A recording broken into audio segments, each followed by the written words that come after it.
What's up, Arkistas? It's your host, Rika, and welcome to Arkiventure's Episode 2, Season 4. Right on time,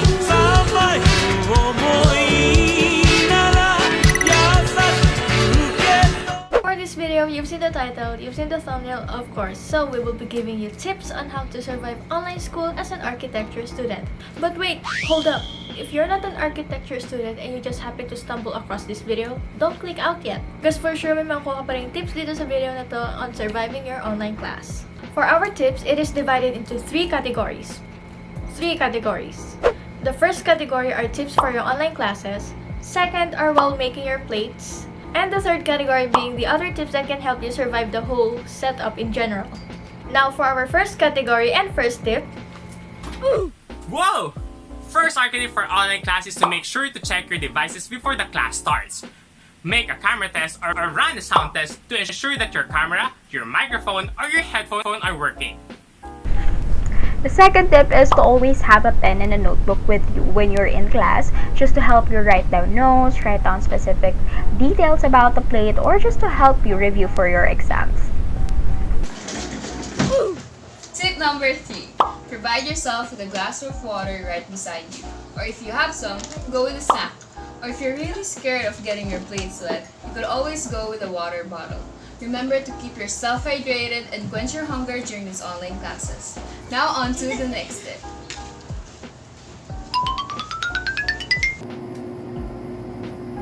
Tip number 4, keep yourself from getting distracted sa online class. Alam ko nakadepende to sa environment sa bahay kasi hindi naman lahat may proper space for online learning.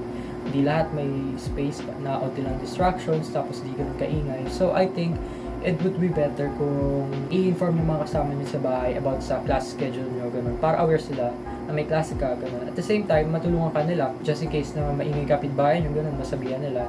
And iwasan niyo muna yung social media habang nag-online class. This is muna. I know, it's new for us. Tapos, sobrang daming adjustments, pero alam ko kaya natin yan, kakayanin.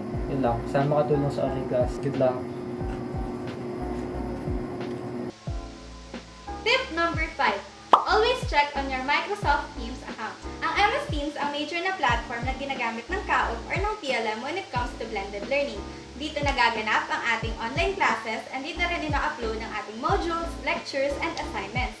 Dito rin natin mas mabilis na na-reach out ang mga professors bukod pa sa Facebook and Messenger. That is why it is really important to regularly check on your account para maging updated sa mga announcement ng profs or di naman kaya sa modifications kapag may assignment. So yeah, always remember to maximize the use of MS Teams depending on your needs. Now for our second category, while making your plates. So here's a big brain tip. Make a list of your plates and their corresponding deadlines. What I mean by deadline is your own deadline. You should not make a deadline later than the actual submission is, but actually a little bit earlier than the actual deadline, so you can avoid cramming and you have ample time before actually submitting your plates. Kasi kadalasan kapag magpapasa ka na, tsaka pa nagkakaroon ng mga problema. And also remember that your professors doesn't usually accept late submissions. So if you program your mind earlier than their deadline, then there won't be any problem. Also remember that finishing first doesn't always equate to finishing best. Just take your time in doing your plates and just do the best that you can, and it all will be better. Hello Arkistas!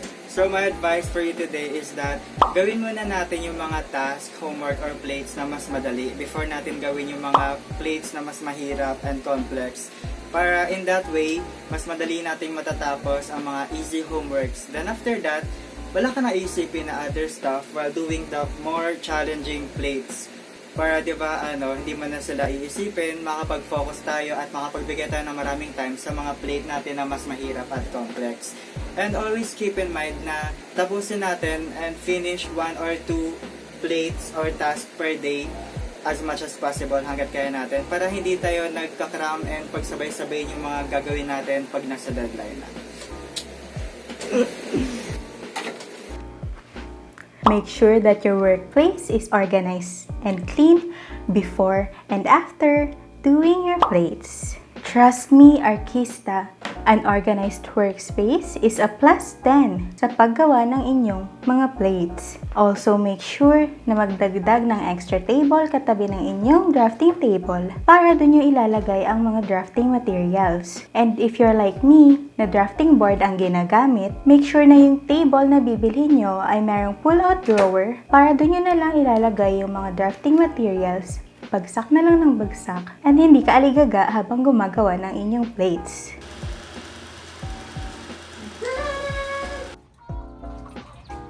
If you don't have the motivation to start making your plates, then make the title block first because making that is very time consuming. Once you have the motivation to start your plates, then you can have faster progress with it. When rendering, it is very much advisable to practice to avoid mistakes. Also, you could use samples or swatches so that you could see if your textures, shadows, or colors work together.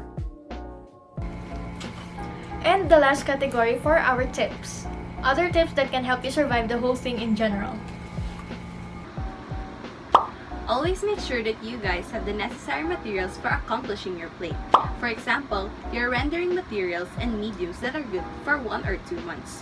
Short, long, and A4 bond papers are the most commonly used for research works, so you better make sure that you guys have plenty.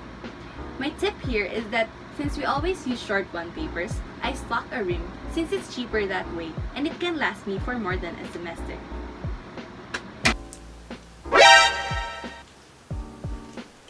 Check if there are PDF files of the books that you need to save money! Mag-try kayo mag-search sa net or mag-ask kayo sa inyong mga ate at kuya and you can save it in your phone or in your tablet or in your laptop or you can print it para mas makatipid pa kayo.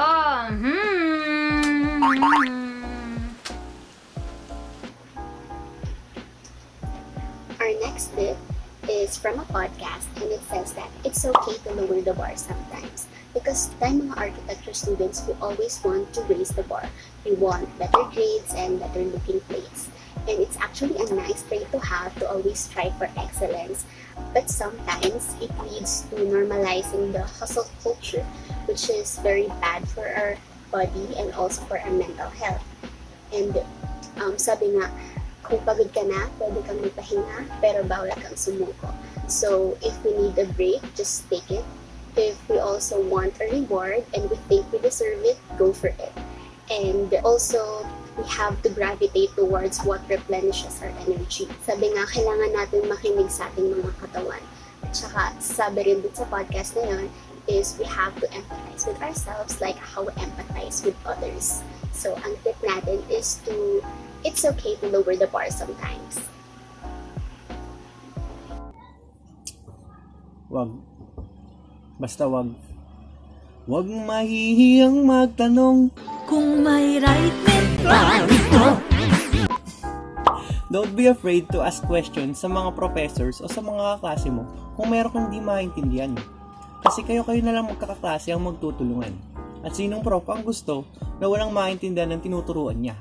Kaya huwag kang matakot.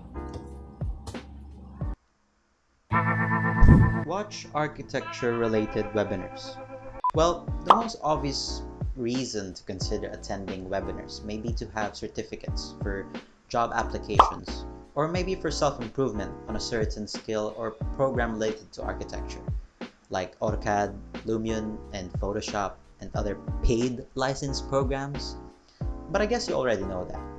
A very important feature of webinars is to learn things that are rarely taught in school. Our professors can only teach us so much, and giving us learning materials is not really a complete answer to that limitation. And it's not their fault at all. By attending webinars, we can learn new things about our field in so many different perspectives. Our general bubble may be biased in the view of being in the city, being a Filipino in general, or maybe being on a certain religion, or maybe on their own personal experiences. Like those architects who wouldn't let go of the traditional ways that are obviously obsolete. Let it go, architect. Now, that is not a completely bad, but learning from others with so much different encounters to the profession can help us in understanding things in a new light. And no, that doesn't mean that everything Western is applicable to our setting, okay? But really, for me, I'd say architecture students of today and architects of the future need not only to immerse themselves in architectural online seminars, but also in other fields where architecture can be connected to. Remember, architecture is a field in itself, but architecture is a field that spans almost in every other craft in the world. By doing that, we not only become aware of others' ideal or erroneous state of being, but it also helps us become more compassionate, more humane for others. And that is exactly what architects need to be, now and more than ever.